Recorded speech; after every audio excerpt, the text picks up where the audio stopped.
नरेंद्र मोदींना रिटायर व्हावं लागेल त्यांच्या नियमानुसार. त्यांच्या नियमानुसार 75 वर्षाच्या मोदीजींना रिटायर व्हावं लागेल, निवृत्त व्हावं लागेल. हा, 2024ला तुम्ही 240ला थांबलेला आहात. 2029च्या निवडणुकीमध्ये आपण 140च्या खाली आहे. यावेळची निवडणूक आपण चोऱ्या माऱ्या लांड्या लबाड्या करून थोड्याफार जागा आपण चोरल्यात आमच्या. 2029ला ते शक्य नाही. महाराष्ट्रात तुमचा पराभव विधानसभेला होतोय, हरियाणामध्ये होतोय, जम्मू काश्मीरला होतोय. पण स्वप्न पाहायला काय हरकत आहे? स्वप्न पाहणाऱ्यावरती ईडी सीबीआय रेट टाकू शकत नाही ना. अमित शहाची जी काही ताकद आहे ईडी आणि सीबीआय, ती स्वप्न पाहणाऱ्या व्यक्तीवरती टाकू शकत नाही. स्वप्न पाहायला काही बंदी नाही आहे.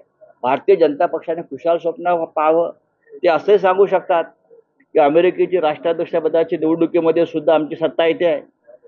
त्यांना कोणी अडवलं? पण ते शक्य नाही. या देशातून भारतीय जनता पक्षाचं अधपतन सुरू झालेलं आहे. समोरच्या कार्यकर्ते फोडून आणलं आपण तरी आणू शकता असं त्यांनी नाही, वारंवार ते बोलतात. याचा अर्थ भारतीय जनता पक्ष जमिनीवरून पूर्णपणे नष्ट झालेला आहे. त्यांच्याकडे कार्यकर्ते नाही आहेत, त्यांच्याकडे मतदार नाही आहेत, त्यांच्याकडे फक्त बाहेरून चोरलेले नेते आहेत, गद्दार. आणि गद्दारांच्या मागे मतदार आणि जनता नाही. हे अमित शहाना फार लवकर कळलेलं आहे. हे बरं झालं.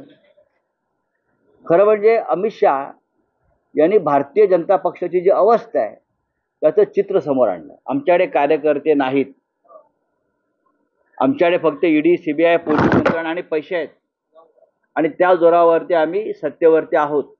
हे देशाच्या गृह